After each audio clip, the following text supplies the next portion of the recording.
kita sudah bersiap untuk menerima kedatangan takdir. Dan itu ingin kita capai. Tapi terkadang itu kita tuh melupakan diri kita.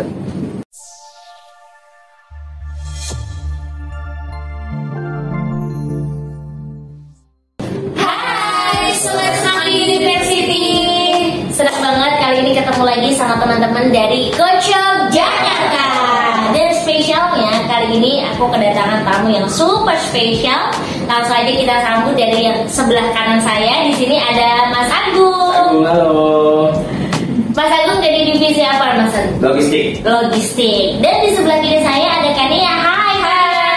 Aku Nia Kurniawarsati dari admin di Kocok Jakarta.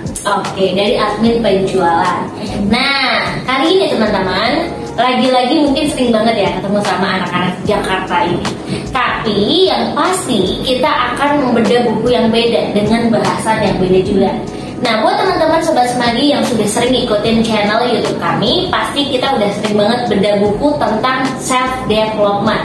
Mulai dari Atomic Habits, Psikologi Money, terus yang terakhir kemarin kita ada mindset. Nah, mindset banyak sekali. Nah, kali ini kita akan hadirkan bareng khusus buat teman-teman Semanggi University buku berjudul Ego is the enemy. Nah, jadi bahasanya tuh ngomongnya soal ego. Dan semua babnya itu juga lagi-lagi benar-benar membuat kita, oh iya ya, ternyata kita hidup selama ini penuh ego. Gimana kita pun pasti punya makna sendiri ya akan ego sendiri. Mungkin aku bakal nanya dulu nih, ego menurut Kak Nia tuh apa sih? Ego menurut aku adalah keinginan. Jadi kalau misalnya ada keinginan yang baik dan juga buruk, ada ego yang baik dan juga buruk. Kita sering diingatkan kalau jangan terlalu sering memberi makan ego, karena kalau misalnya dia diikuti terus dia makin besar dan makin lapar. Jadi ya itu keinginan, kalau misalnya kita bisa menahan keinginan, kita berarti bisa menahan ego. Menahan keinginan berarti di sini bisa aku artikan keinginan juga ambisi. Ambisi. Nah, berarti sebenarnya ambisi itu negatif atau positif? Ada ambisi yang negatif dan juga positif. Dan kita hidup berdampingan ya. Iya, berdampingan. Pun kita nggak pernah tahu nih maksud atau niat orang. Ya kan, bisa jadi bersembunyi dari kata ambisi. Ya. Kalau dari Mas Agung sendiri, yang mana nggak banyak orang ngomongnya soal ego. Ini kalau dari pendapat teman-teman yang lalu ya. Ego itu lebih ke egois, dia yang mau menang sendiri, dia nggak mau menerima pendapat orang lain.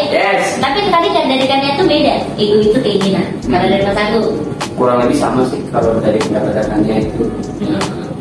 Keinginan juga pasti kita harus, ya intinya menekan ego kita. Gimana caranya tuh nggak selalu kita kasih makan, benar kata Kania.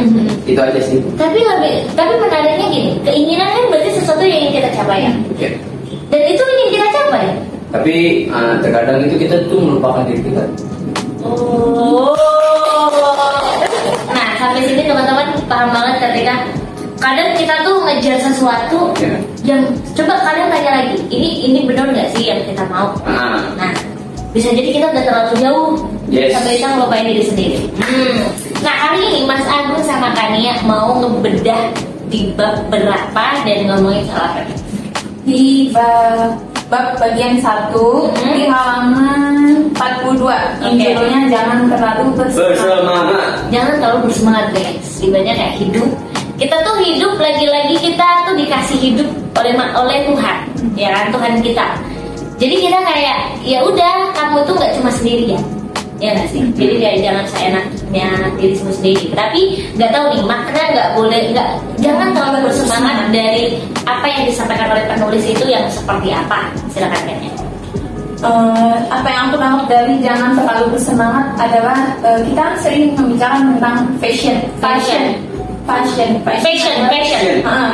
hidup gitu, gairah hidup, karena biasanya kita diomongin kalau harus menemukan passion.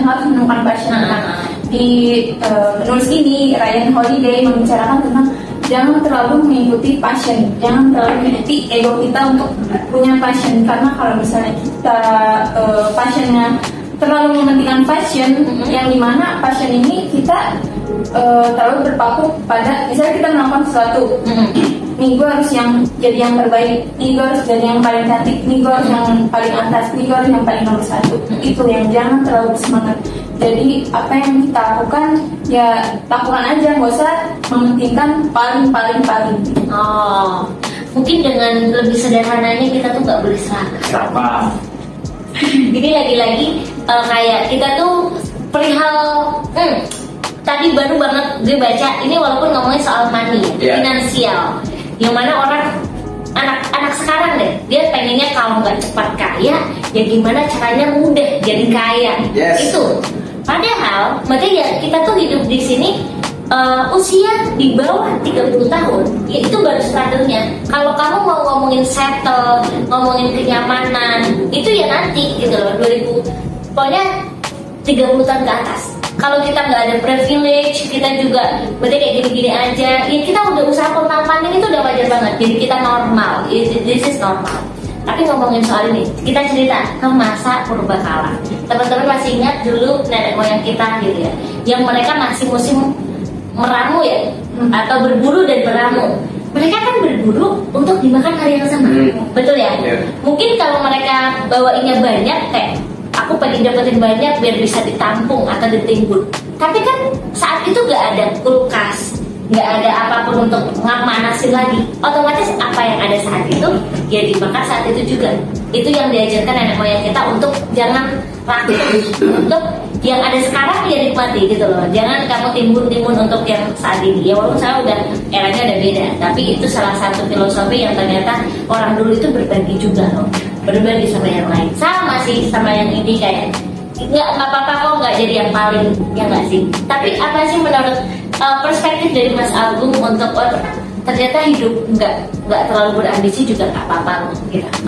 Kalau yang saya baca dari buku ini yang dari Jangan Terlalu Bersemangat itu dari ada tuh penulisnya itu dari The Paul Mind. Seperti banyak pendaki yang mendaki Gunung Everest itu tahun 1996 itu banyak yang kecelakaan karena egonya. Di Gunung Everest, gunung tertinggi di dunia. Itu banyak yang meninggal, dan gagal mencapai puncak karena dia tuh ego dan terlalu bersemangat untuk mencapai puncak.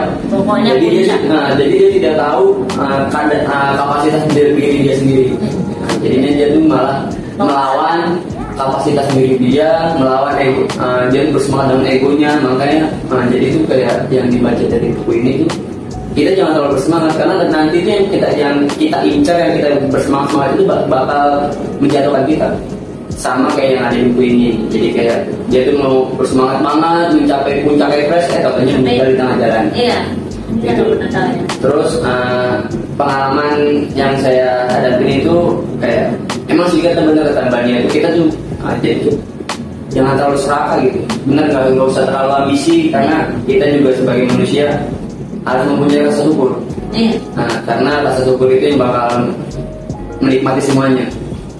Kita harus menggunakan ego, benar yang ada di buku ini menggunakan ego, dan jangan terlalu bersemangat karena terlalu bersemangat itu bakal mematikan semangat kita, bakal tuh kita tuh ngerasa tuh yang kita kerja bakal menjatuhkan kita, bakal menjatuhkan kita atau membunuh kita gitu. Karena jadinya kalau misalnya kita udah semangat nggak dapat capaian kita nih, jadi kitanya gimana gitu ya, gitu sih. Itu yang saya dapat dari pelajaran ini dari buku ini. Kisah pendakian di Gunung Everest ya. Jadi gitu teman-teman. Kadang kita tuh terlalu berambisi, bahkan sampai lupa kalau kita tuh cuma hidup di dunia. Nah, mengutip dari yang dibawain Mas Agung ini, berarti benar. Kadang dia sampai lupa akan kapasitas diri. Ketika dia maksa, mungkin karena dia lihat lingkungan, teman-teman saya bisa kok. Ini itu bisa jadi semangat, bagus. Tapi ketika dia sampai melupakan, oh ternyata aku tuh nggak bisa dingin, tapi hipo, kan bahaya banget di gunung ya. Dia bisa ternyata tiba-tiba pingsan, kan kita nggak pernah tahu ya teman-teman. Tapi intinya yang paling tahu kapasitas kita siapa? Jadi kita sendiri. Pun yang bisa ngukur kira-kira saya bisa sampai mana kita. Kalau itu kayak kok jauh banget ya, ya nikmati aja apa yang bisa digapai. Yes. Ya nggak sih? Nah, sampai di titik momen ini, ketika teman-teman sudah, sekarang banyak orang kayak menerima keadaan, bukan menerima keadaan, tapi ketika kita udah berusaha, udah memperbaiki diri nih, sekarang teman-teman udah nyiapin pundi-pundi ilmu, pundi-pundi bisa mau buat usaha dan lain-lain. Ada bahasanya lebih ramah lagi kayak gini, kita sudah bersiap untuk menerima kedatangan takdir gitu. Yeah.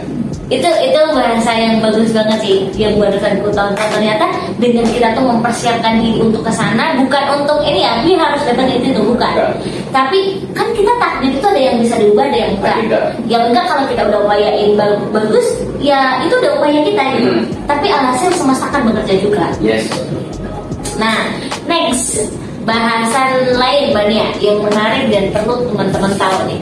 Jadi dari jangan terlalu bersemangat itu ada pesan dari si penulis. Kalau misalnya kita mempunyai passion, jangan terlalu dibesarkan. Karena apa yang harus kita besarkan adalah tujuan.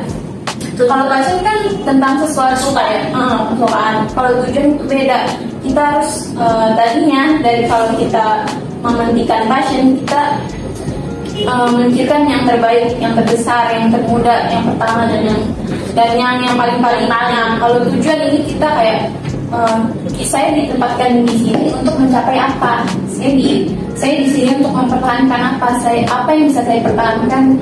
Ya itu adalah meredam ego, dapat meredam ego. Jadi apa yang ada di, betul kata Mbak Ai tadi, kayak fakta-fakta dan takdir-takdir yang datang ke kita, ya udah terima aja gitu. Jangan terlalu mementingkan passion.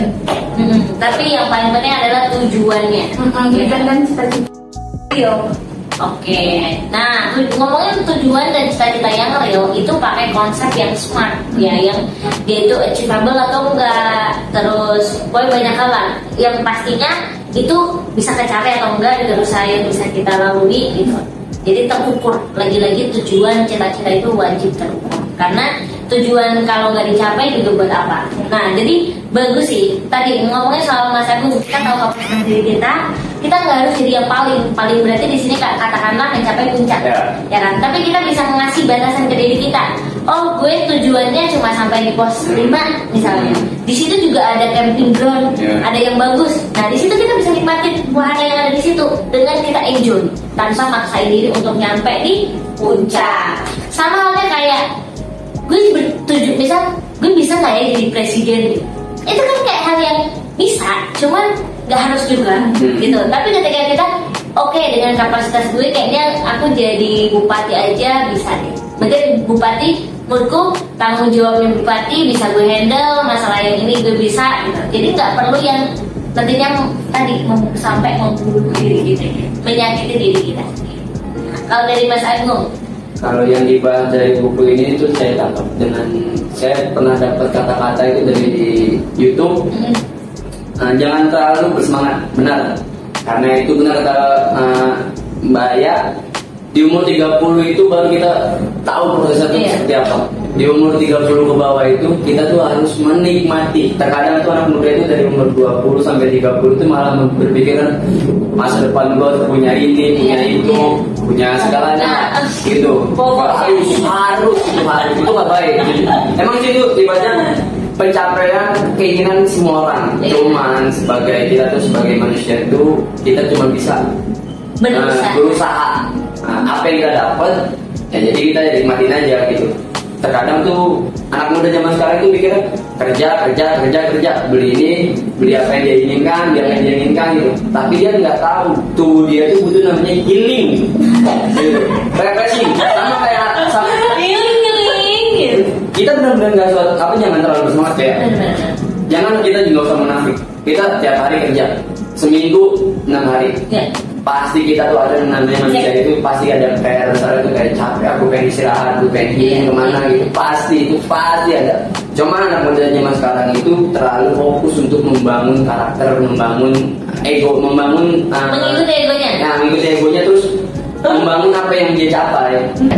Pada intinya teman-teman, balik lagi tentang gimana kita tuh menjawab kebutuhan diri. Sesederhana teman-teman capek ya istirahat, pusing ya tidur, ya kan? Kalau kita penat sehari-hari cuma lihatnya kerjaan, coba jeda, kasih ruang untuk diri sendiri menikmati keadaan. Kadang tuh kita tadi benar kata Mas Agung, kita tuh udah kerja tapi kita nggak nikmatin. Bahkan ada, gue kerja, dia beli makan yang enak, beli makan enak belum tentu itu nikmatin. Ada yang makan dia mikir. Coba teman-teman satu kali tuh benar-benar apa yang ada full hati, pikiran, sama jiwanya tuh di situ. Buat teman-teman bisa ngerasain hidup sepenuhnya. Mungkin itu silakan. Nah, mungkin itu aja teman-teman pembahasan kita ngomongin soal hidup itu jangan terlalu bersemangat gitu. Tapi lagi-lagi upaya yang maksimal itu tetap jadi poin yang sangat penting untuk mencapai tujuan dan cita-cita kita. Nah, kalau teman-teman suka sama video ini jangan lupa untuk like, comment, dan subscribe. Ya. Terakhir closing statement dari Kenia sama Mas Agung. Dimulai dari kalian.